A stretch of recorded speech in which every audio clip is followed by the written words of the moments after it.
नमस्कार दोस्तों, मैं सुनील आपको स्वागत करता हूँ आज के इस वीडियो में। तो आज ये जो वीडियो है इसको बनाने का एक कारण है, क्योंकि ये जो वीडियो है मुझे एक दोस्त ने बोला कि उनको एक चिट्ठी मिली है जहाँ पे लिखा हुआ है कि उनका कुछ थर्ड पार्टी का ऑडिट होने वाला है कोई गवर्नमेंट एजेंसी के द्वारा, लेकिन उनको पता नहीं उसमें करना क्या है, क्या डालना है और क्या क्या वो डाल सकते हैं जिसको लेके थर्ड पार्टी का ऑडिट होगा। तो मैंने बहुत ही कोशिश किया ढूंढने के लिए यूट्यूब में, गूगल में, शायद कोई ऐसा वीडियो मिले, शायद कोई ऐसा रेफरेंस मिले जिससे मैं उसको बोल पाऊँ कि तू भाई ये कर ले, ये पब्लिश कर ले, हो जाएगा, इसको करने से तेरा कॉम्प्लायंस हो जाएगा, थर्ड पार्टी तेरा सक्सेसफुल हो जाएगा। लेकिन इंटर वेब वर्ल्ड में, इंटर दुनिया में कोई मिला ही नहीं, कोई रेफरेंस, ना वीडियो, ना कोई डॉक्यूमेंट जिससे मैं उसको कुछ बोल पाऊँ। ढूंढा DOPT का वेबसाइट, गवर्नमेंट ऑफ इंडिया का, कुछ डॉक्यूमेंट की तलाश की जहाँ से कुछ बना सकूँ। तो वहाँ जाके देखा तो ये जो थर्ड पार्टी का जो ये बात कर रहे हैं, ये आज की बात नहीं, ये सन 2016 की बात है। 9 साल पहले ही गवर्नमेंट ऑफ इंडिया ने इसके ऊपर स्टेप लिया था। RTI का थर्ड पार्टी ऑडिट करना है, प्रोएक्टिव डिस्क्लोजर का। तो आज का ये जो वीडियो है इसी सिलसिले में है कि अगर आप कोई भी पब्लिक अथॉरिटी या ऑफिस के पब्लिक इंफॉर्मेशन ऑफिसर है या नोडल ऑफिसर हो या आप कोई फर्स्ट अपडेट ऑथोरिटी है आपके ऑफिस के, तो ये वीडियो आपके लिए है, जानने के लिए। क्योंकि RTI प्रोएक्टिव डिस्क्लोजर जो हम 2005 से सुनते आ रहे हैं, वो अभी 1 से 17 मैनुअल के अंदर सीमित नहीं है, वो अभी एक कदम आगे बढ़ चुका है। और क्या बढ़ चुका है, चलिए शुरू करते हैं इस वीडियो को। उसको हम समझेंगे, जानेंगे इसमें क्या क्या आपको करना है as a public information officer के रूप में, एक ऑफिस के रूप में, एक ऑफिस के ऑफिसर के रूप में, ताकि आप पे कोई उंगली ना उठा सके, ताकि जब आपका ऑडिट हो कोई भी थर्ड पार्टी द्वारा तो वो सक्सेसफुली पास हो जाए। तो पहले हम जानते हैं कि ये थर्ड पार्टी ऑडिट है क्या। सन 2016 में एक चिट्ठी आया था ministry of personnel public grievance and pension से, जिसको हम बोलते हैं डिपार्टमेंट ऑफ पर्सनल ट्रेनिंग। वहाँ से एक चिट्ठी आया था। उस चिट्ठी के पारा 2.6 में लिखा था कि जितने भी सारे मिनिस्ट्री है, डिपार्टमेंट है, पब्लिक अथॉरिटी है, इन सब का जो भी प्रोएक्टिव डिस्क्लोजर इंफॉर्मेशन, उसको एक थर्ड पार्टी के द्वारा ऑडिट किया जाएगा। ऑडिट किया जाएगा, ध्यान से सुनिए। और ये जो ऑडिट है ये हर साल होगा, ऐसा नहीं कि एक बार हो गया और करना नहीं है, ये हर साल होगा। जैसे आप देखते हो कंपनी की अकाउंट्स की, कंपनी की बैलेंस शीट की हर साल ऑडिट होती है, उस तरह से हर ऑफिस का जो प्रोएक्टिव डिस्क्लोजर है उसका भी ऑडिट होगा और हर सालाना होगा। ये 2016 की बात, जब ये पहली बार चिट्ठी आया था। फिर 2019 में और एक मेमोरेंडम इशू हुआ डिपार्टमेंट ऑफ पर्सनल ट्रेनिंग के IR डिवीजन से। क्या था उसमें बोला गया था, जो पहले चिट्ठी में बोला गया था कि मिनिस्ट्री, डिपार्टमेंट और public authority across the state and union territories, इन सब का प्रोएक्टिव डिस्क्लोजर का ऑडिट होगा। वहाँ पे क्लॉज था कि खुद के अंडर, अगर आपके अंडर मिनिस्ट्री के अंडर हो गया या डिपार्टमेंट के अंडर हो गया, पब्लिक अथॉरिटी के अंडर हो गया, कोई ट्रेनिंग इंस्टीट्यूशन है तो अब उनके द्वारा करेंगे। लेकिन जिनके पास नहीं है तो वो क्या करेंगे, वो तो कर ही नहीं पाएंगे, वो तो दिक्कत हो जाएगा। फिर दुविधा को दूर करने के लिए DOPT ने फिर से एक मेमोरेंडम इशू किया। उस मेमोरेंडम में उन्होंने क्लियरली बोला था कि अगर कोई मिनिस्ट्री, डिपार्टमेंट या पब्लिक अथॉरिटी अक्रॉस स्टेट या यूनियन टेरिटोरीज, अगर उनके अंदर या उनके पास कोई ट्रेनिंग इंस्टीट्यूट एग्जिस्ट ही नहीं करती है, अवेलेबल भी नहीं है, तो वो दूसरे जो ट्रेनिंग इंस्टीट्यूशन है, दूसरे मिनिस्ट्री या डिपार्टमेंट और पब्लिक अथॉरिटी, उनके थ्रू से वो अपना ऑडिट कर सकते हैं। मान लो मैं अगर कोई डिपार्टमेंट हूँ, मेरे अंडर कोई ट्रेनिंग इंस्टीट्यूशन नहीं है, तो मेरे बगल में अगर कोई डिपार्टमेंट है और अगर उनके अंदर कोई ट्रेनिंग इंस्टीट्यूशन है, तो मैं उनके थ्रू भी ये करवा सकता हूँ थर्ड पार्टी का ऑडिट। लेकिन ये हुआ क्यों, मॉडिफाई हुआ क्यों? मॉडिफाई इसलिए हुआ कि सेंट्रल इंफॉर्मेशन कमीशन ने एक चिट्ठी दिया था 2019 को, लगभग सितंबर के महीने के आसपास। उन्होंने DOPT को रिक्वेस्ट किया था कि आपका ये जो पारा 2.6 जिसमें आप लिखे हो कि थर्ड पार्टी ऑडिट करना है अपने ऑपरेशन मैनुअल में, उसको थोड़ा सा रिलैक्स करिए, उसमें थोड़ा सा चेंज करिए। क्या चेंज करिए? अगर किसी के पास या किसी के अंडर नहीं है तो वो दूसरे डिपार्टमेंट, दूसरी मिनिस्ट्री या दूसरी पब्लिक अथॉरिटी का मदद ले सकता है और वो उनके थ्रू अपना प्रोएक्टिव डिस्क्लोजर का ऑडिट कर सकता है। तो यही समस्या को दूर करने के लिए डीओपीटी ने वो फिर से मेमोरेंडम इशू किया, और जो मेमोरेंडम इशू हुआ उसके तुरंत बाद एक फाइनल गाइडलाइन भी इशू किया। 2019 नवंबर को एक इम्पोर्टेंट गाइडलाइन इशू किया एक मेमोरेंडम के थ्रू डीओपीटी ने, जिसमें कहा गया कि भाई आप लोगों को प्रोएक्टिव डिस्क्लोजर ऑडिट करवाना है। साथ ही साथ ये भी जोड़ा गया उस चिट्ठी में कि आपको मालूम है प्रोएक्टिव डिस्क्लोजर 1 से 17 तक, उसमें हम कुछ और ऐड कर रहे हैं। और क्या ऐड कर रहे हैं? उन्होंने और 8 पॉइंट ऐड किया जो अब अभी स्क्रीन पे दिख पा रहे हो। Information related to procurement, public private partnership, transfer policy and transfer orders, RTI applications, CSG and PSC paras, citizen charter, discretionary and non-discretionary grants, foreign tours of PM and ministers। लो भाई, ये 8 point अभी जोड़ दिए। पहले से था RTI act का section 41B और C और D, इसको अभी 8 पॉइंट और जोड़ दिए और बोल दिए सेक्शन 4 के अंदर अभी ये 8 पॉइंट का इंफॉर्मेशन अपलोड करो सिटीजन के लिए, ताकि सिटीजन को पता चले भाई क्या हो रहा है आपके ऑफिस में। अभी ये तो बड़ी दुविधा वाली बात हो गई कि इतना सारा अभी करना है, ऑफिस का काम है, प्रोएक्टिव डिस्क्लोजर को पब्लिश भी करवाना है, खुद का तो करना ही है, नीचे जितने भी सारे ऑफिसर्स है हमारे एडमिनिस्ट्रेटिव कंट्रोल के अंदर उनका भी करवाना है थर्ड पार्टी ऑडिट भाई। और उसके साथ ये 8 पॉइंट और जोड़ लो। तो ये काम का निगरानी करेगा कौन?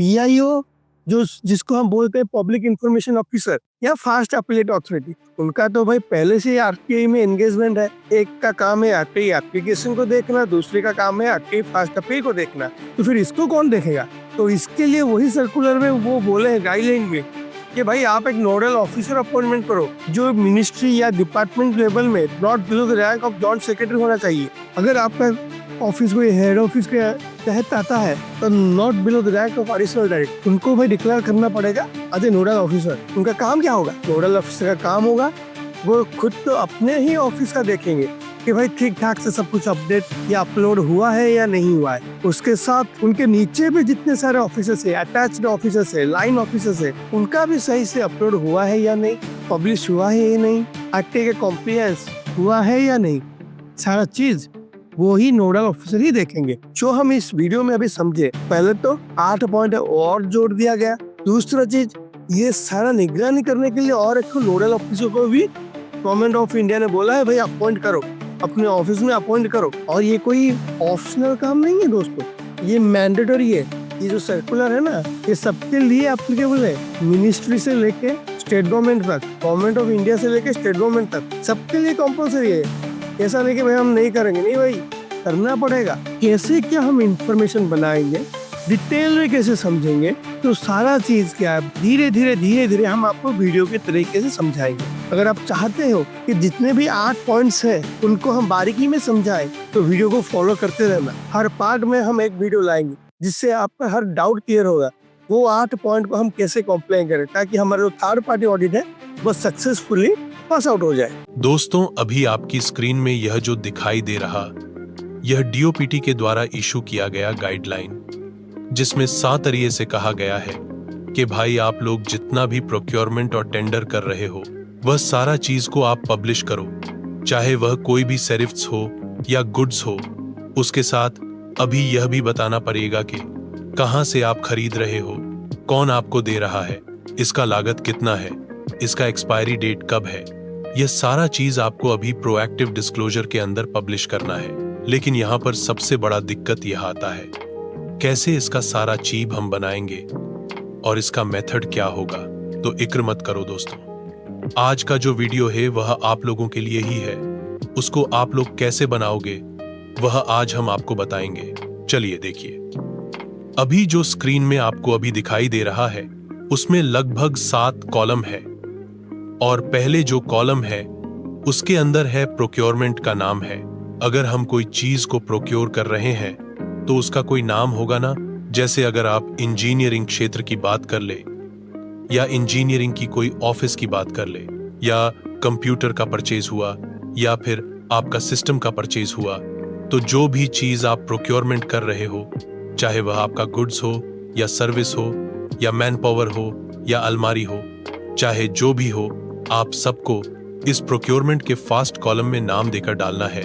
उदाहरण स्वरूप एमसी कंप्यूटर हार्डवेयर प्रोक्योरमेंट का, या कॉन्ट्रैक्ट फॉर रिपेयरिंग वर्क, या रिक्रूटमेंट ऑफ मैन पावर। यह रखने के बाद सेकंड कॉलम जो आपका आता है वह रहता है mode of selection O.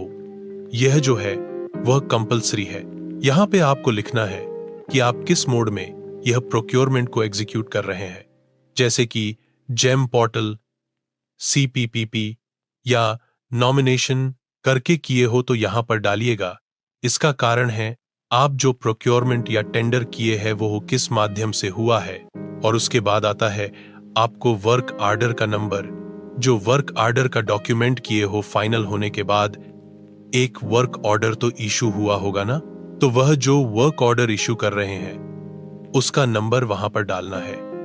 Work order number जितना भी है, उसके बाद आपको आ जाना है वर्क ऑर्डर डेट कॉलम पे। इसमें वह वर्क ऑर्डर जिस दिन इशू हुआ है उसका डेट वहां पर डालना है। फिर आप आ जाएंगे period of contract along with date of expiry column में। यहां पे आपको डालना है यह जो प्रोक्योरमेंट या टेंडर है इसका पीरियड कितने दिन का है और डेट ऑफ एक्सपायरी कब होने वाला है। उदाहरण स्वरूप जैसे कि अगर यह प्रोक्योरमेंट 3 साल का है या 2 साल का है या 5 साल का है, कितने साल का है और यह कब एक्सपायरी होने वाला है, मतलब कब खत्म होने वाला है, यह पूरा चीज डालना है। फिर आपका आता है फाइनेंशियली इम्प्लीकेशन ईयरली, मतलब आपको हर साल कितनी लागत लगती है। इसका मतलब 5 लाख, 10 लाख, 20 लाख जो भी लगता है वहां पर लिखना है। और सबसे महत्वपूर्ण बात, 3 साल के लिए अगर 30 लाख का लागत है तो वहां पर मतलब फाइनेंशियली इम्प्लीकेशंस में आपको लिखना है 10 लाख ईयरली। जो आपका जितना भी प्रोक्योरमेंट है उसका जो अमाउंट है उसको डिवाइड करके देना है। फिर आपका आ जाता है सर्विस प्रोवाइडर का नाम। यह प्रोक्योरमेंट जो लिया है, जो ठेकेदार है या जो कंपनी है या जो सर्विस प्रोवाइडर है, उसका नाम वहां पर डालना है। कौन है वह, कंपनी का नाम या सर्विस प्रोवाइड का नाम। तो प्रोक्योरमेंट के अंदर आपको बताया गया सारा चीज ही कि डेट क्या था, यह कब खत्म होने वाला है, इसका सालाना लागत कितना है और सर्विस प्रोवाइडर कौन है। यह पूरा सारा चीज आपके यहां पर लिखना पड़ेगा। और उसके बगल में अगर आप चाहो तो और एक कॉलम डालकर अटैचमेंट भी दे सकते हो ताकि जनता को जानने के लिए मिलेगा। और इस बारे में धीरे धीरे आरटीआई एप्लीकेशंस भी आना कम हो जाएगा। और एक इंपॉर्टेंट बात, अगर आपका कोई प्रोक्योरमेंट या टेंडर आरटीआई एक्ट सेक्शन 8 के अंदर आता है तो आप उसको नहीं पब्लिश कर सकते हो। अगर आपको जानना है कि सेक्शन 8 के तहत आप किया नहीं दे सकते हो तो इसका भी वीडियो हमारे चैनल में उपलब्ध है, जिसका लिंक नीचे डिस्क्रिप्शन बॉक्स में है। आप वहां से लिंक को फॉलो करके देख सकते हैं। तो दोस्तों, यह हो गया आपका प्रोक्योरमेंट के बारे में सब कुछ।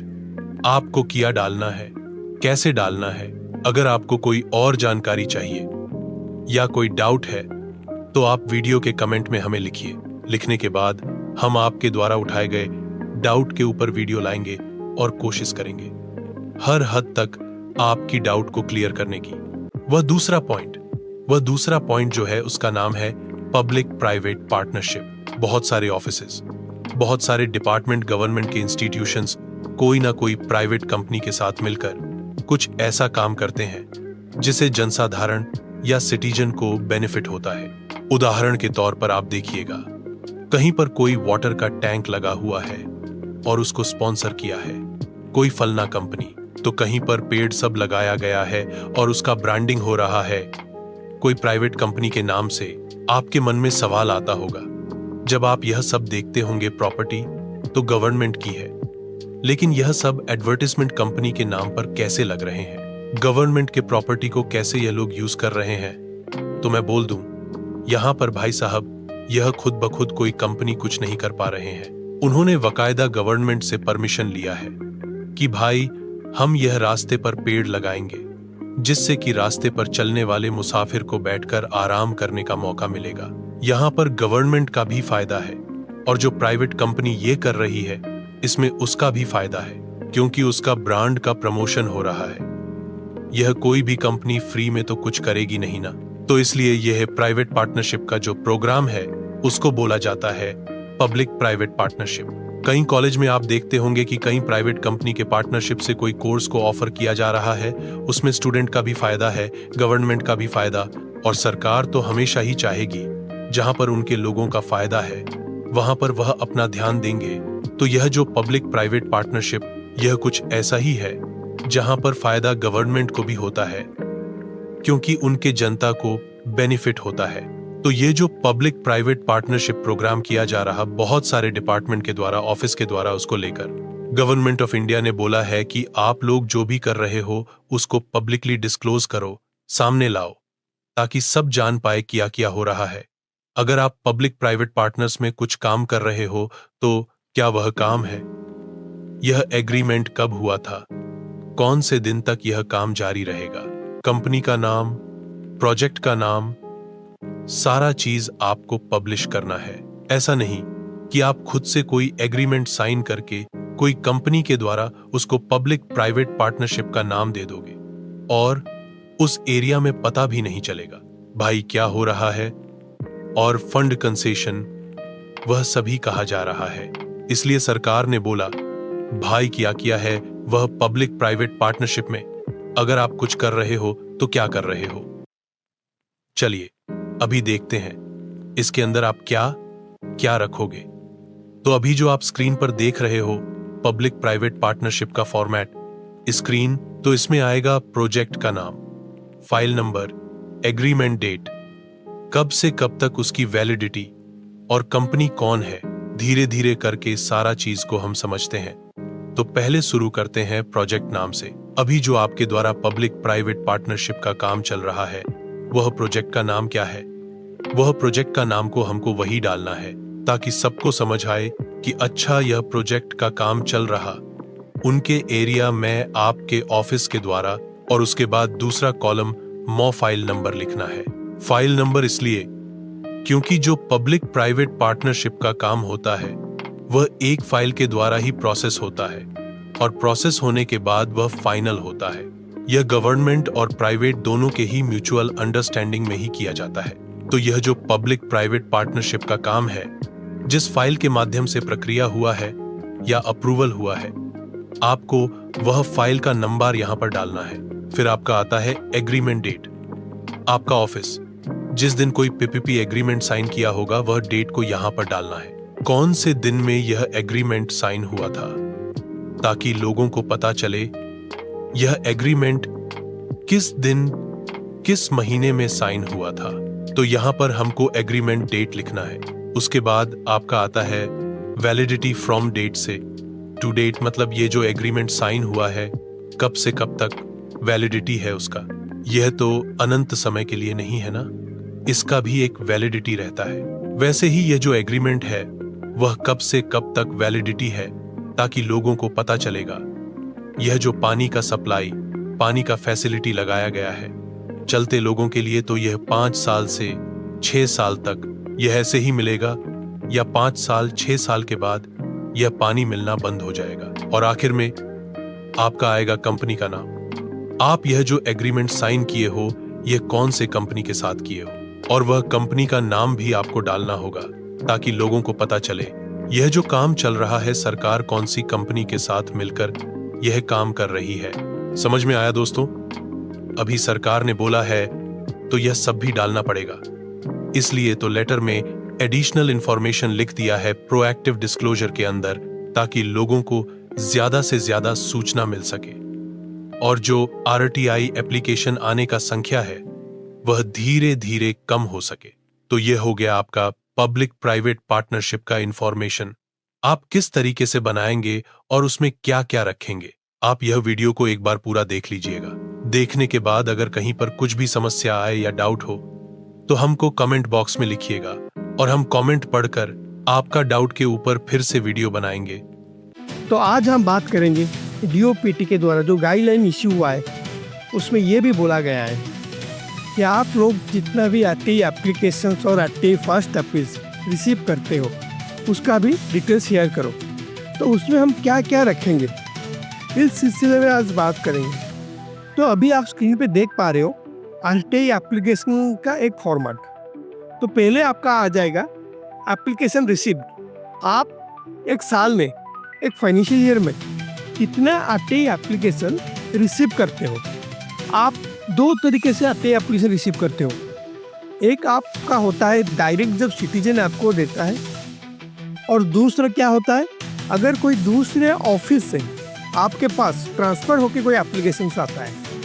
तो ये दो तरीका होता है एप्लीकेशन रिसीव करने का। तो आपको क्या करना है, तो वही दो तरीक़ों से जितना भी RTI एप्लीकेशन आप रिसीव किए हैं उसका एक फिगर डालना है।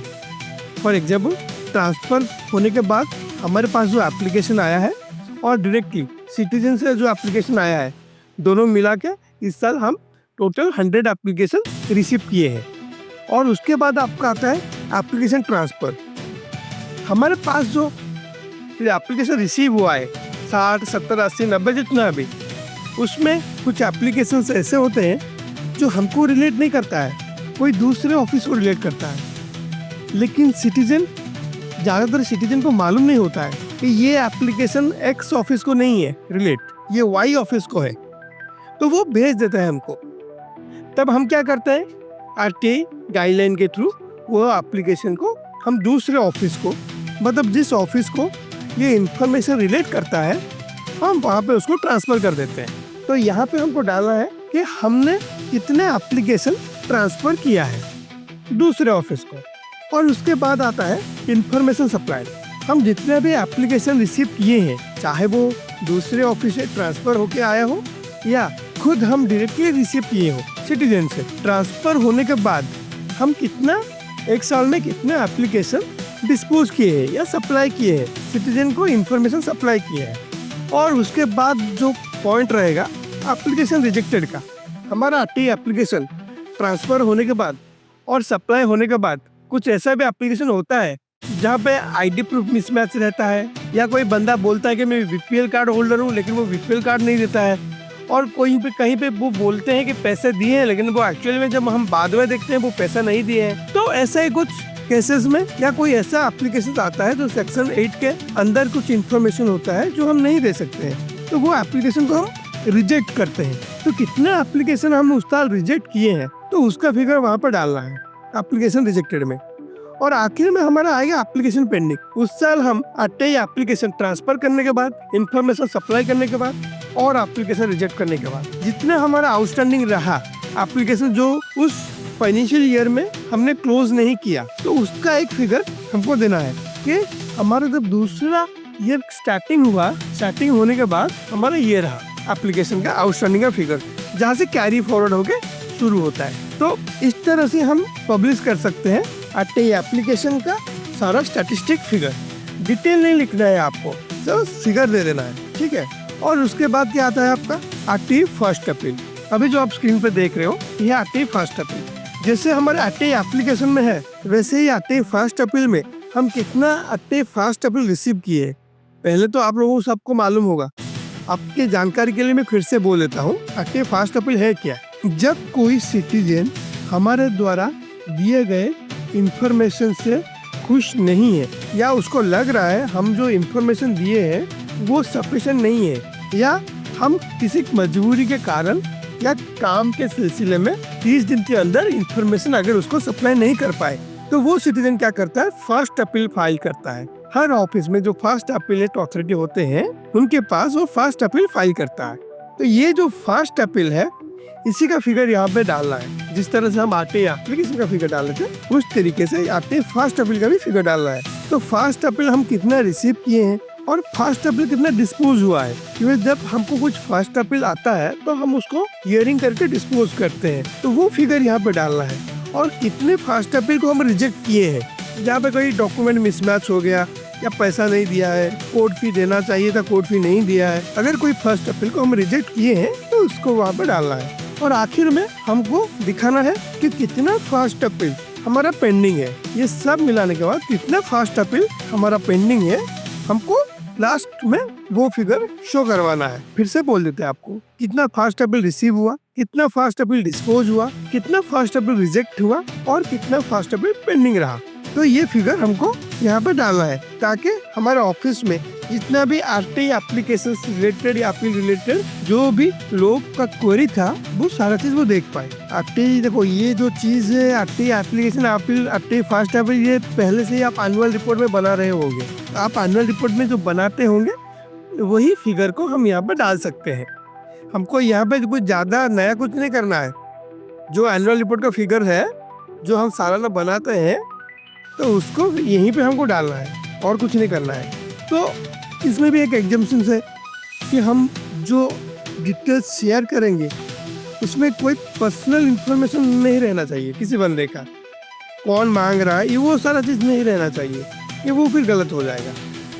ठीक है, ये हो गया आपका आरटीआई का एप्लीकेशन फास्ट अपील। ये फिगर आप कैसे प्रोड्यूस करेंगे, कैसे पब्लिश करेंगे, किस फॉर्मेट में पब्लिश करेंगे, मुझे लग रहा है सारा चीज़ हम कवर कर चुके हैं। ठीक है, तो आप इस वीडियो को पूरा देखिए, समझिए।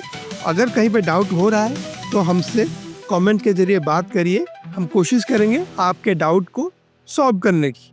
डीओपीटी के गाइडलाइन में ये भी बोला गया है कि आपके ऑफिस में जो भी ट्रांसफ़र पॉलिसी आप फॉलो कर रहे हो या जो भी ट्रांसफ़र ऑर्डर्स आप इशू कर रहे हो वो सबको अभी प्रोएक्टिव डिस्क्लोजर के अंदर पब्लिश करना है ताकि जो भी सिटीजन है उसको मालूम चले।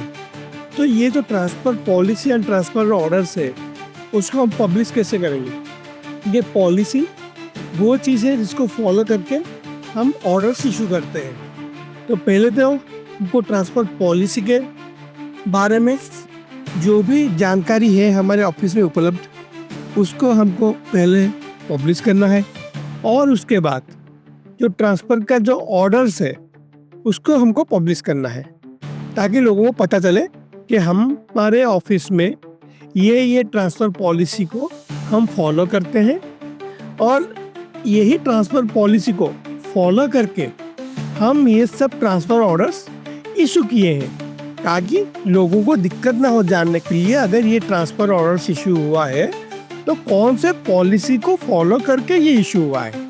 ठीक है, अभी आपकी स्क्रीन में जो दिखाई दे रहा है वो है बेसिकली आपका ट्रांसफ़र पॉलिसी का लिस्टिंग हम कैसे बनाएंगे। ट्रांसफ़र पॉलिसी का लिस्टिंग बनाने के लिए आपका जो पहला कॉलम रहेगा उस कॉलम में तो पहले आपको लिखना होगा पॉलिसी का जो ऑर्डर या मेमोरेंडम जिसके माध्यम से वो इशू हुआ है उसका नंबर। क्योंकि जब पॉलिसी कोई अप्रूवल होता है तो वो एक ऑर्डर के थ्रू पहले इशू होता है या गैजेट नोटिफिकेशन के थ्रू वो इशू होता है। तो अगर वो ऑर्डर या गैजेट नोटिफिकेशन के थ्रू इशू हुआ है तो हमको वो नंबर यहाँ पे डालना है। ठीक है, और ज़्यादातर आप देखते होंगे कि एक बार कोई पॉलिसी और ऑर्डर इशू होता है तो उसके बाद कुछ सुधार लाने के लिए बाद में मेमोरेंडम भी इशू होता है। तो अगर कोई पॉलिसी या ऑर्डर या मेमोरेंडम जो भी होगा उसका नंबर हमको यहाँ पे पहले कॉलम में डालना है।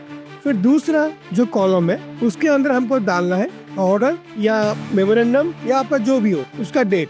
जो पॉलिसी जो नंबर जिस दिन इश्यू हुआ है जो नंबर वो कैरी करता है उसका डेट हमको यहाँ पे डालना है। उसके बाद आ जाता है सब्जेक्ट। वो जो ट्रांसफर या पॉलिसी वो जो पॉलिसी है उसका कोई सब्जेक्ट होगा। अब देखिएगा जो पॉलिसी या मेमोरेंडम इशू हुआ होगा ना उसका कोई सब्जेक्ट होगा तो हमको वो सब्जेक्ट यहाँ पे डालना है, वो ट्रांसफर पॉलिसी का सब्जेक्ट। उसके बाद क्या करना है, अटैचमेंट हमको अपलोड करना है। जो पॉलिसी और जो मेमोरेंडम होगा जो गैजेट नोटिफिकेशन होगा वही सेम रो में हमको वो डॉक्यूमेंट अपलोड कर देना है। उससे क्या फायदा होगा, जो सिटीजन होंगे वो उसको फॉलो कर पाएंगे कि अच्छा ये इस पॉलिसी का नंबर है, ये पॉलिसी का इशू डेट है और ये पॉलिसी का सब्जेक्ट है और ये रहा वो पॉलिसी। तो उसको वहाँ से वो डाउनलोड करके रीड कर पाएंगे और उनको ज़्यादा जानकारी मिल पाएगी। पॉलिसी को लिस्टिंग करने के बाद उसके बाद हमको क्या करना है, ट्रांसफर ऑर्डर्स डालना है। जिसे पॉलिसी का एक टेबल हम बनाए उस तरीके से एक ऑर्डर का भी लिस्टिंग टेबल बनाएंगे। और ऑर्डर का जो लिस्टिंग टेबल है उसमें क्या क्या रहेगा, पहले सेम फॉर्मेट है आपका आ जाएगा ऑर्डर का, या मेमोरेंडम का नंबर, उसके बाद वो ऑर्डर और मेमोरेंडम किस दिन इश्यू हुआ था वो आ जाएगा। उसके बाद आपका आ जाएगा वो सब्जेक्ट, फॉर एग्जाम्पल ओएस का ट्रांसफर हुआ या कोई ग्रेड ए का ट्रांसफर हुआ या ग्रेड बी का ट्रांसफर हुआ, तो जो भी सब्जेक्ट होगा वो सब्जेक्ट को वहाँ पे डालना है। और आखिर में हमको क्या करना है, वो अटैचमेंट जो ऑर्डर हम लोग इशू किए थे वो अटैचमेंट को वहाँ पे अपलोड कर देना है। आपको मालूम होगा ज्यादातर आरटीआई के जो एप्लीकेशन है या फर्स्ट अप्रैल से वो आते हैं कि हमारा जो ट्रांसफर हुआ है वो डॉक्यूमेंट हमको चाहिए, या जो ट्रांसफर हुआ है वो किस पॉलिसी को बेस करके या किस पॉलिसी को प्रोसेस को फॉलो करके ये हुआ है। तो वो सारा चीज जो आरटीआई के थ्रू, एप्लीकेशन के थ्रू आपके पास आते हैं रोज रोज। अगर आप ये सब पहले से ही अपलोड कर दोगे तो धीरे धीरे आप खुद देखिएगा एप्लीकेशन और अपील आने का जो रेशियो है वो कम हो जाएगा। और वो तभी पॉसिबल होगा जब आप मैक्सिमम से मैक्सिमम जो आपका पॉलिसी है, ट्रांसफर का जो पॉलिसी है और ट्रांसफर का जो ऑर्डर्स है, उसको अगर पब्लिकली वेबसाइट के माध्यम से पब्लिश कर देंगे। ये हो गया आपका ट्रांसफर पॉलिसी और ट्रांसफर ऑर्डर्स। अगर इस बारे में आपको और कुछ जानकारी चाहिए तो आप हमारे साथ शेयर कर सकते हैं। शेयर करने के बाद हम सारा चीज के ऊपर फिर से वीडियो बनाएंगे। जो चीज के ऊपर आपका डाउट है उस वीडियो को हम फिर से आपके पास लेके आएंगे। आज जिस टॉपिक के ऊपर हम बात करने वाले हैं वो भाई बहुत ही इम्पोर्टेंट टॉपिक है, क्योंकि यहाँ पे जुड़ा हुआ है आपका करप्शन रिलेटेड फाइल, घोटाला रिलेटेड फाइल, जो कि एक सरकार को हिला देती है, जो कि आरटीआई की सही में मायने कायम करती है। तो वो है क्या? तो वो है सीएजी एंड पीएसी परा। तो पहले हम समझते हैं सीएजी क्या है। सीएजी है controller and auditor general of India, जिसको हम सीएजी बोलते हैं। तो इनका काम क्या रहता है? सीएजी का काम रहता है बेसिकली वो ऑडिट को प्रोसेस करते हैं। ऑडिट मतलब जैसे कि अगर कोई डिपार्टमेंट कोई काम कर रहा है और उनको लग रहा है ये काम पे यहाँ पे घोटाला हुआ है, या तो कोई गाइडलाइन को फॉलो नहीं हुआ है, या गाइडलाइन के बाहर काम हुआ है, तो ये सारा चीज जब इनके नोटिस में आता है तो वो इसको ऑडिट करना शुरू कर देते हैं। अगर ऑडिट करने के वक्त उनको लगा कि नहीं नॉर्मल है, ठीक है, तो कोई दिक्कत नहीं, लेकिन अगर उनको थोड़ा भी लगा कि नहीं ये बहुत सीरियस मैटर है, तो वो क्या करेंगे, एक ड्राफ्ट पारा को डेवलप करेंगे, एक ड्राफ्ट पारा लिखेंगे। उनका जो कंसर्न होगा, उनका जो चिंता होगा, वो सबको एक ड्राफ्ट पारा में वो प्रिपेयर करेंगे। प्रिपेयर करने के बाद जिस ऑफिस में या जिस डिपार्टमेंट में वो घोटाला या ऑडिट में इशू हुआ होगा ना, उनको वो भेजेंगे। भेजने के बाद वो ऑफिस को एक मौका मिलेगा कि भाई हमको लग रहा है ये ऑफिस में ये घोटाला हुआ है, ये गाइडलाइन फॉलो नहीं हुआ है, आप कृपया करके ये पारा जो हम आपको दे रहे हैं उसको कंप्लाई करके हमको भेजिए। तो ये चांस दिया जाता है गवर्नमेंट ऑफिस और गवर्नमेंट डिपार्टमेंट को कि अगर सीएजी को लग रहा है कहीं पे घोटाला हो रहा है तब तो आप कृपया करके इसको कंप्लाई करें, इस पारा को कंप्लाई करके दीजिए। फिर ऑफिस से कंप्लेंस आता है। जो डाउट सीएजी का रहता है, जो वो लिखते हैं ड्राफ्ट नोट में, उसके ऊपर एक कंप्लेंस आता है। और जो कंप्लेंस आता है, अगर वहाँ पे सीएजी को लग रहा है कि नहीं सब ठीक ठाक है, कोई दिक्कत नहीं, तो वहाँ पे वो सक्सेसफुली वो क्लोज हो जाता है। लेकिन अगर उनको लग रहा है कि नहीं यहाँ पे घोटाला हुआ है, तो वो क्या करते हैं, वो रिपोर्ट को अगर सेंट्रल लेवल में है तो वो पार्लियामेंट में उसको प्रेजेंट करते हैं, और अगर स्टेट लेवल में हुआ है तो वो स्टेट असेंबली जो है वहाँ पे उसको प्रेजेंट करते हैं। तो ये सीएजी का काम है, ऑडिट करना, एक ड्राफ्ट बनाना, ड्राफ्ट को कंसर्न ऑफिस को भेजना, वहाँ से कॉम्प्लेक्स को लाना, फिर वो कॉम्प्लेक्स को फिर से इवैल्यूएट करना, अगर ठीक है तो सही है, अगर नहीं है तो उसको वो प्रेजेंट करते हैं असेंबली में। उसके बाद जो सरकार होती है, स्टेट गवर्नमेंट का हो गया, सेंट्रल गवर्नमेंट का हो गया, तो वो अपने तरीके से उसके ऊपर स्टेप्स लेते हैं। ये हो गया सीएजी का। अगर हम पीएसी का देखें, पीएसी का क्या है? पीएसी को बोलते हैं public accounts committee. Public accounts committee क्या करती है, सीएजी जो इशू रेज करती है, सीएजी जिसके ऊपर उंगली उठाती है, तो वो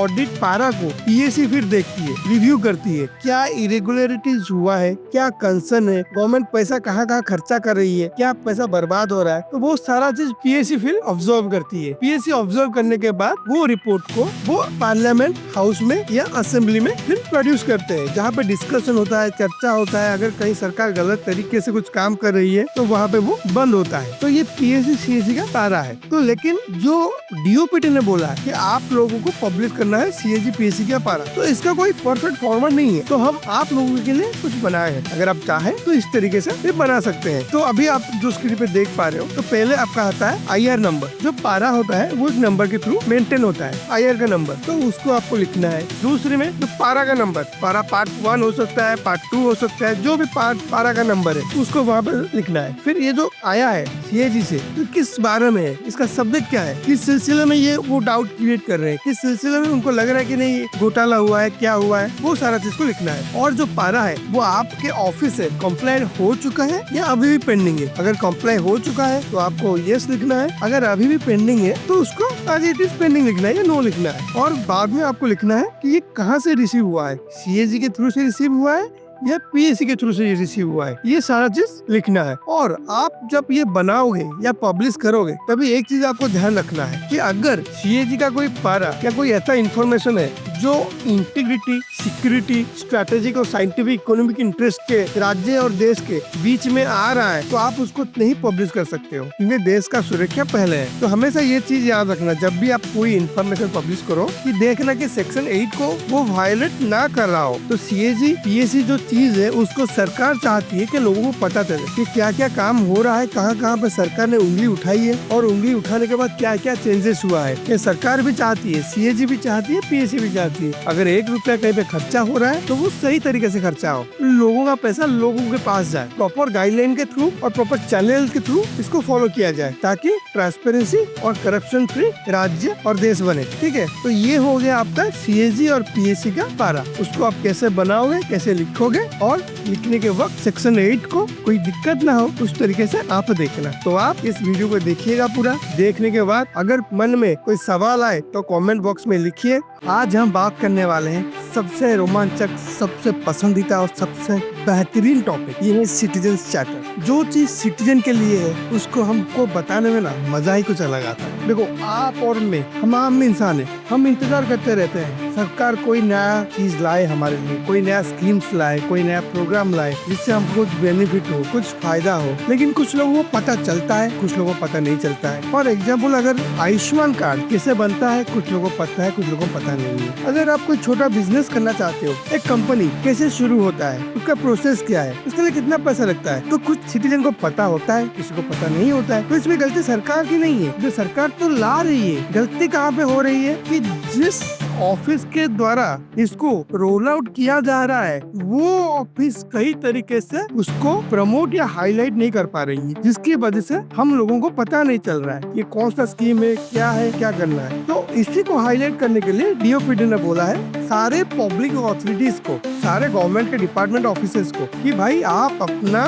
सिटीजन चार्टर जो है वो सेक्शन 4 के तहत पब्लिश करिए ताकि लोगों को पता चले। तो अभी जो आप स्क्रीन पे देख रहे हो एक सिटीजन चार्टर का फॉर्मेट है। तो इसमें क्या क्या रहेगा, सबसे पहले रहेगा सर्विस का नाम। आप जो भी ऑफिस हो, जो भी डिपार्टमेंट हो, आप जो भी सर्विस प्रोवाइड कर रहे हो, फॉर एग्जाम्पल बर्थ सर्टिफिकेट हो गया, डेथ सर्टिफिकेट हो गया, लाइसेंस प्रोवाइड हो गया, जो भी हो, वो सर्विस का नाम आप लोगों को यहाँ पर डालना है ताकि लोगों को पता चले। अगर इससे क्या हो गया, अगर आप इस सर्विस का नाम डालोगे ना, जब लोग कोई गूगल में सर्च करेगा ना तो डर से आ जाएगा। सर्विस नाम के बाद आपका आ जाएगा परपोज। ये जो सर्विस आप लाए हो एक मकसद से लाए होंगे, वो मकसद क्या है, वो परपोज क्या है, सिटीजन के बेनिफिट के लिए है नो डाउट, लेकिन इसका फायदा क्या होगा। जैसे एक सर्विस प्रोवाइड कर रहे हैं, हैंडीकैप को हम व्हील चेयर प्रोवाइड कर रहे हैं, वो एक सर्विस है, लेकिन उसका मकसद क्या है, उसका मकसद है ताकि जो हैंडीकैप लोग हैं उनको आसानी से व्हीकल प्राप्त हो। तो ये उसका परपोज है, तो ये आपको यहाँ पे लिखना है। फिर प्रोसेस ऑफ ऑब्टेनिंग सर्विस, मतलब ज्यादातर लोगों को पता ही नहीं कि अगर हम, चलो किसको भी पता है कि भाई हम सर्विस लेंगे, लेकिन उसका प्रोसेस क्या है, कहाँ पे क्या करना है। तो आपको सारा प्रोसेस जो है उसको 1 by 1 लिखना है ताकि अगर कोई एक सर्विस कोई लेना चाहेगा तो वो पूरा प्रोसेस फॉलो कर पाए। पहले कहाँ पे जाना है, क्या करना है, तो वो सारा पूरा प्रोसेस यहाँ पे लिखना है डिटेल में। ऐसा नहीं कि आप लिख दो किसी को समझ नहीं आए, नहीं, आप इस तरह से लिखो ताकि सबको समझ आए प्रोसेस क्या है। फिर उसके बाद वो सर्विस को अवेल करने के लिए क्या क्या डॉक्यूमेंट चाहिए, चाहे एजुकेशन सर्टिफिकेट हो या इनकम सर्टिफिकेट हो या रेसिडेंशियल सर्टिफिकेट हो, चाहे जो भी हो, ये सर्विस पाने के लिए सामने वाले सिटीजन को क्या क्या डॉक्यूमेंट चाहिए वो आप पहले से ही मेंशन करो। उसके बाद आप क्या आता है, फीस। और ये सर्विस अवेल करने के लिए अगर कोई कीमत लगती है या कोई फीस लगती है या गवर्नमेंट का कोई चालान हो गया या गवर्नमेंट का कोई फीस हो गया, कुछ लगता है तो उसको वहाँ पे पब्लिश करो। 5 रुपया, 10 रुपया, 100 रुपया, 1500 रुपया, जितना भी हो। फिर आगे आपका मोड ऑफ अप्लाई। ये जो सर्विस है इसको एक सिटीजन कहाँ से अवेल कर सकता है, ऑनलाइन के थ्रू या ऑफलाइन के थ्रू, इसको आपको लिखना पड़ेगा। क्योंकि सर्विस लिख दोगे, प्रोसेस लिख दोगे, डॉक्यूमेंट चाहिए लिख दोगे, फीस चाहिए लिख दोगे, लेकिन कहाँ पे जाके ये बात करेगा, ऑनलाइन के थ्रू या ऑफलाइन के थ्रू, वो फैसिलिटी वो कैसे प्राप्त करेगा, उसको लिखना है। अगर ऑफलाइन होगा तो आपका ऑफिस का एड्रेस डाल दीजिएगा कि आप यहाँ पे आके संपर्क करिए। अगर ऑनलाइन होगा तो और भी बढ़िया है, आपका ऑफिस का जो वेबसाइट होगा, जो URL होगा जहाँ पे ये सर्विस आप प्रोवाइड कर रहे हो, तो वहाँ पे इसको डाल देना। वो वेबसाइट www.xxx.com जो भी है उसको आप डाल देना। फिर आपका आ जाता है टाइमलाइन फॉर गेटिंग सर्विस। अगर कोई सिटीजन इसको अप्लाई करता है तो कितना दिन लगेगा, 15 दिन, 20 दिन। सपोज मैं एक एप्लीकेशन लेके आपके पास गया, सर्विस के लिए अप्लाई करके चला है, तो नियम के हिसाब से इतना दिन के अंदर आप लोगों को मेरा फाइल अप्रूवल करके मेरा सर्विस को अवेल करवाना है, तो वो आपको टाइमलाइन लिखना पड़ेगा। 15 दिन या 20 दिन या 30 में तो बरसों तक इंतजार नहीं कर पाऊंगा ना, तो मेरे को भी पता चलना चाहिए। तो वो टाइमलाइन आप लोगों को लिखना है कि कहाँ पे ये मिलेगा।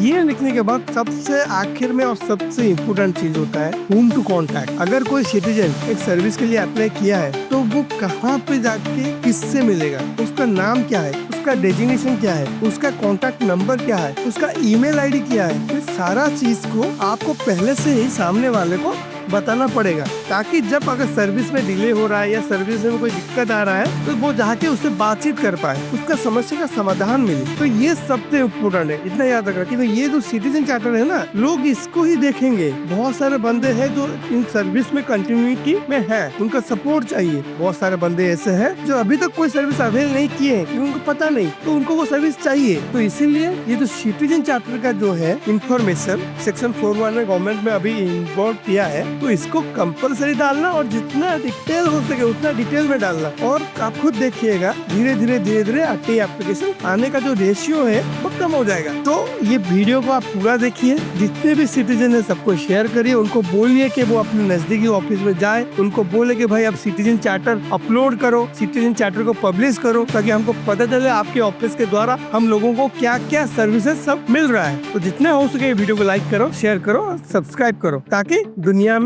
सर्विसेज भारत के द्वारा जितना भी, सरकार के द्वारा जितना भी सब सर्विसेज ला रहे हो या सरकार के द्वारा जितना भी सर्विसेज अभी चल रहा है, सबको उसका फायदा मिले। आज हम बात करेंगे एक बेहतरीन टॉपिक के ऊपर जो ज्यादातर लोगों को पता ही नहीं चला कि डिस्क्रिशनरी और नॉन डिस्क्रिशनरी ग्रांट्स कुछ होता है। ज्यादातर लोगों को मालूम है कि ऑफिस है, ऑफिस में बजट आता है, अलॉटमेंट आता है, काम चलता है, लेकिन उसके बाद भी दो सबसे अहम चीज है, एक होता है आपका डिस्क्रिशनरी ग्रांट और दूसरा होता है नॉन डिस्क्रिशनरी ग्रांट। तो चलिए पहले जानने की कोशिश करते हैं कि डिस्क्रिशनरी ग्रांट है क्या। तो मैं आपको बोल दूं, कुछ ऐसे ग्रांट और अलॉटमेंट्स और फंड प्रोविजंस होता है जो सेंट्रल गवर्नमेंट खुद से करती है, जो ना कि कोई गाइडलाइन के हिसाब से होता है, ना कि कोई स्पेसिफिक फिक्स्ड फॉर्मूला के हिसाब से, ना ही कोई मैंडेटरी स्टैट्यूटरी प्रोविजन के हिसाब से। तो वो कैसे होता है? वो होता है कि एक स्टेट की स्पेसिफिक नीड्स अभी क्या है, उसकी अभी प्रायोरिटीज क्या है, उस स्टेट का सिचुएशन अभी क्या है। जैसे कोई छोटा स्टेट हो गया या कोई नया बना हुआ स्टेट हो गया, उसको तो फाइनेंशियली सपोर्ट चाहिए ना आगे बढ़ने के लिए। तो अगर सरकार रूल रेगुलेशन के हिसाब से अगर देखेगी, जो 15-20 साल या 50 साल से भारत के इंडिपेंडेंस के टाइम पे जो स्टेट है, अगर उसके लिए जो कंडीशंस, जो रूल रेगुलेशन है, जो नया बना हुआ स्टेट है, अगर उसके लिए वो रहेगा तो फिर तो वो स्टेट कभी तरक्की ही नहीं कर पाएगा। तो इसीलिए यहाँ पे आता है सरकार का डिस्क्रिशनरी ग्रांट्स पावर, जहाँ पे सरकार क्या करती है, हालात को मद्देनजर रखते हुए, सिचुएशन को देखते हुए, स्टेट का नीड्स को देखते हुए वो फंड प्रोविजन करती है और स्पेसिफिक अलॉटमेंट भेजती है। उसको बोला जाता है डिस्क्रिशनरी ग्रांट। और उसके बाद आपका आ जाता है non discretionary grant. Non discretionary grant क्या होता है? नॉन डिस्क्रिशनरी ग्रांट इसका पूरा अपोजिट होता है। यहाँ पे क्या होता है? यहाँ पे मैंडेटरी और फॉर्मूला को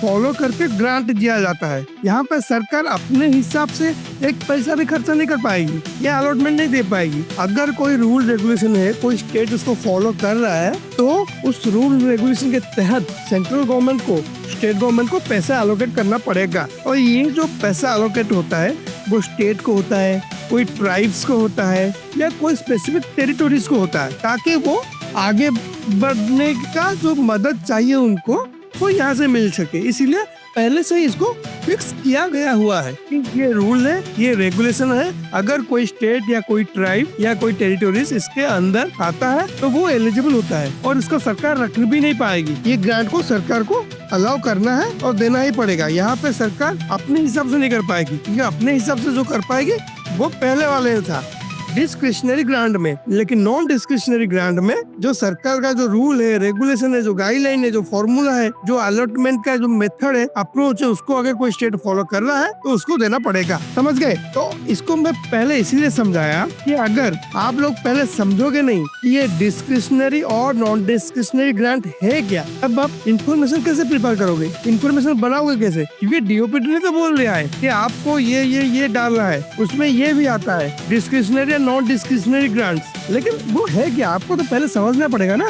तो इसीलिए मैं पहले वो चीज समझाया। अभी आप जो स्क्रीन में देख रहे हो ये सिंपल सा डिजाइन किया हुआ फॉर्मेट है। आपको कैसे बनाना है, तो पहले आपको क्या करना है, आपको ग्रांट का नाम लिखना है। जो ग्रांट आपको मिल रहा है वो क्या चीज का ग्रांट है, ठीक है। और उसके बाद आपको आता है ग्रांट टाइप, वो डिस्क्रिशनरी ग्रांट है या नॉन डिस्क्रिशनरी ग्रांट है, किस टाइप का ग्रांट है उसको आपको लिखना पड़ेगा। उसके बाद वो ग्रांट सम, मतलब आपको ये ग्रांट कहाँ से मिला है, जहाँ से मिला है, सोर्स ऑफ ग्रांट जहाँ से मिला है आपको वो लिखना है। फिर आता है आपका ग्रांट का वैल्यू, ग्रांट का वैल्यू कितना है उसको आपको लिखना है जानने के लिए। 5 लाख, 10 लाख, 10 करोड़, 20 करोड़, जितना भी है तो आपको वहाँ पे लिखना है। अगर हम देखेंगे एग्जाम्पल के तरीके से कि नॉन डिस्क्रिशनरी ग्रांट में क्या जाता है, तो बेस्ट एग्जाम्पल आपका होगा digital India land records modernisation programme, और दूसरा हो जाएगा आपका watershed development component of Pradhan Mantri Krishi सिंचाई योजना। ये 2 स्कीम्स जो है नॉन डिस्क्रिशनरी ग्रांट के अंदर आता है, ठीक है। तो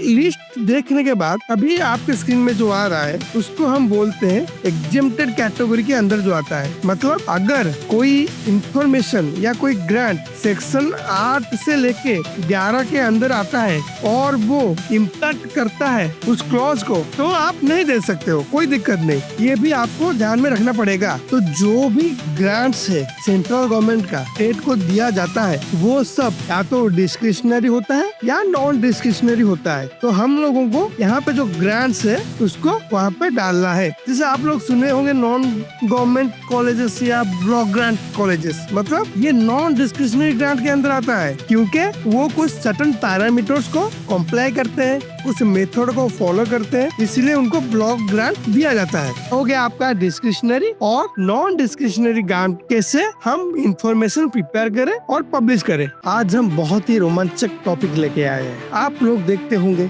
फ्लाइट में सब मिनिस्टर्स जा रहे हैं, ऑनरेबल सीएम पीएम सब काम के सिलसिले में बाहर जा रहे हैं, तो बहुत सारे लोगों का भी दिमाग में सवाल आता होगा ये क्यों जा रहे हैं, किस सिलसिले में जा रहे हैं। तो ज्यादातर लोगों को पता भी नहीं, ये आटे आट के अंदर ही आता है। आप लोग पूछ सकते हो कि वो कहाँ जा रहे हैं, किस सिलसिले में जा रहे हैं, उनका खर्चा कितना हो रहा है। तो इसको पब्लिकली अवेलेबल करवाने के लिए डीओपीटी ने भी निर्देश दिया है कि जो फॉरेन टूर्स हैं मिनिस्टर्स या चीफ मिनिस्टर्स या ऑनरेबल प्राइम मिनिस्टर के, उनको आप पब्लिकली डिस्क्लोज करो ताकि लोगों को पता चले कि कहाँ पे वो जा रहे हैं, किस सिलसिले में जा रहे हैं। और ये कोई नई बात नहीं है, पहले ही डीओपीटी ने 2012 में एक ऑर्डर इशू किया था जहाँ पे क्लियरली कहा गया था कि आप जितना भी फॉरेन और डोमेस्टिक ऑफिशियल्स टूर है मिनिस्टर का और officials of the rank of joint secretary, अगर वो गवर्नमेंट ऑफ इंडिया के मिनिस्ट्री में काम कर रहे हैं, जॉइंट सेक्रेटरी से ऊपर है या इक्विवेलेंट है, तो उनका जो भी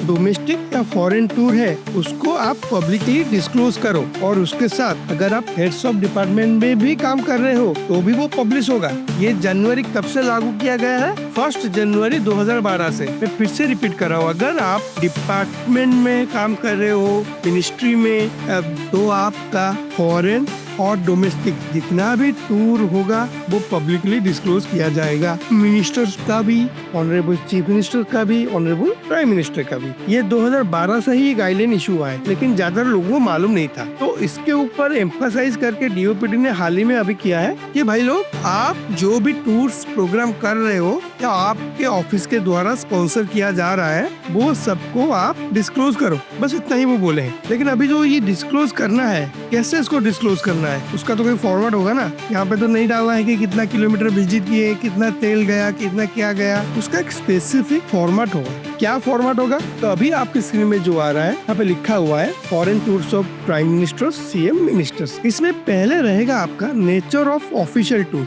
ये जो ऑफिशियल टूर वो गए हैं उसका नेचर क्या है, वो किस सिलसिले में है, तो उसका डिटेल तो हम नहीं बोल सकते क्योंकि सारा डिटेल्स तो नहीं दे पाएंगे। सारा चीज दे भी सकते हैं, डिपेंड करता है कितना डिटेल वो दे सकते हैं। क्या डिटेल दे सकते हैं वो हम बाद में करेंगे, लेकिन जितना भी है समरी टाइप जस्ट जानने के लिए नेचर ऑफ ऑफिशियल टूर क्या है तो वहाँ पे इसको डालना है। और फिर लिखना है प्लेस ऑफ विजिट, मतलब कौन से जगह पे वो विजिट किए हैं, कौन से जगह को वो गए हैं विजिट करने के लिए। अमेरिका हो गया, पेरिस हो गया, लंदन हो गया, दुबई हो गया, कतर हो गया, जहाँ पे भी जिस जगह पे भी गए हैं तो वहाँ पे लिखना है। और फिर लिखना है पीरियड ऑफ विजिट, कितना दिन का ये टूर प्रोग्राम था, 2 दिन, 3 दिन, 5 दिन, 7 दिन, 10 दिन, जितना दिन का भी टूर प्रोग्राम था उसको वहाँ पे लिखना है। फिर आपका आता है कौन कौन उनके साथ गए हैं, डेलीगेट्स कौन कौन है।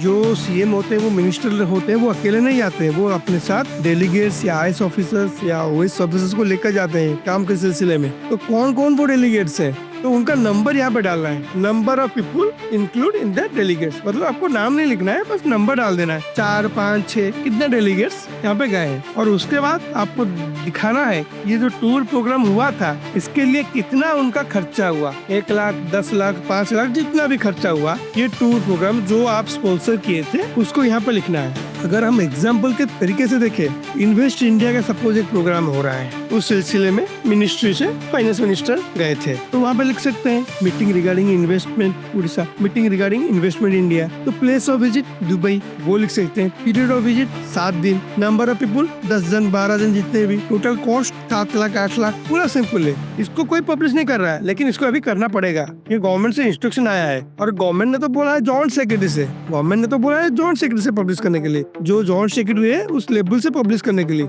अभी आप लोग देखो कितना क्या पब्लिश कर सकते हो, क्योंकि इसके ऊपर आते ही एप्लीकेशन आते हैं और आते ही रहेंगे, लेकिन जिस दिन से आप शुरू करोगे इसको पब्लिकली डिस्क्लोज करने के लिए धीरे धीरे एप्लीकेशन आना कम हो जाएगा। और यहाँ पे कुछ ऐसे भी चीज है जिसको एग्जम्प्ट किया गया है कि नहीं भाई इसको आप नहीं दे सकते हो, जैसे कि सेक्शन 8 के अंदर कोई ऐसा इंफॉर्मेशन है, सपोज कोई डिफेंस का डील हो रहा है इसके लिए बातचीत करने गए हैं, या कोई ऐसा स्ट्रेटेजिकल मीटिंग हुआ है 2 देशों के बीच में, इसको वो डिस्क्लोज नहीं कर सकते। अगर डिस्क्लोज करेंगे तो दूसरे नेबर कंट्री को भी मालूम चल सकता है। ये सारा चीज जो मतलब देश को खतरे में डाल सकते हैं या देश के बेनिफिट को खतरे में डाल सकते हैं, तो आप लोग उसको अवॉइड करिएगा, उसको ज्यादा मत दीजिएगा। वो चीज दीजिए जो जानने के बाद सरकार का जो काम करने का तरीका है लोगों को पता चले। सरकार अगर दुबई जा रही है, कतार जा रही है, लंदन जा रही है तो क्यों जा रही है, वो सब बताइए लोगों को, ताकि लोगों को पता चले कि सरकार उनके लिए क्या कर रही है। मेरा आपसे एक ही रिक्वेस्ट, ये जो वीडियो है सारे लोगों को शेयर करिए ताकि लोगों को पता चले कि ऐसा भी कोई इन्फॉर्मेशन है जिसको हम मांग सकते हैं, जान सकते हैं सरकार क्या क्या कर रही है। क्योंकि आज तक भी 2005 से आटे हुआ 2025 हो गया, वही एक्ट सेक्शन 41A से लेके 16-17 मानल के अंदर ही दब गया है। अभी वक्त आ गया है, उसको आप आगे लाइए, ऊपर उठाइए, जनता के सामने लाइए। यही मेरा निवेदन है सरकार से भी और सिटीजन से भी। आटे बनाइए एक ब्रिज को, आटे को ब्रिज बोलते हैं सरकार और जनता के बीच में। जनता सवाल पूछे तो सरकार जवाब दे, सवाल पूछने से पहले ही सरकार जवाब दे देगी तो ये और भी बढ़िया हो जाएगा। आज PIO, आज फास्ट अपील अथॉरिटी, आप लोगों को एप्लीकेशन अपील्स आना धीरे धीरे कम हो जाएगा। हम ये नहीं बोल सकते कि पूरा बंद हो जाएगा, लेकिन धीरे धीरे कम हो जाएगा और आप अपना वक्त डेवलपमेंट काम के लिए दे सकते हो। तो इस वीडियो को पूरा देखिए, समझिए। अगर कोई डाउट है, क्वेश्चन है, कमेंट बॉक्स में लिखिए, आपके उस कमेंट को हम रिप्लाई करेंगे। और जब तक हम दूसरा वीडियो लेके आते हैं तब तक आप इस वीडियो को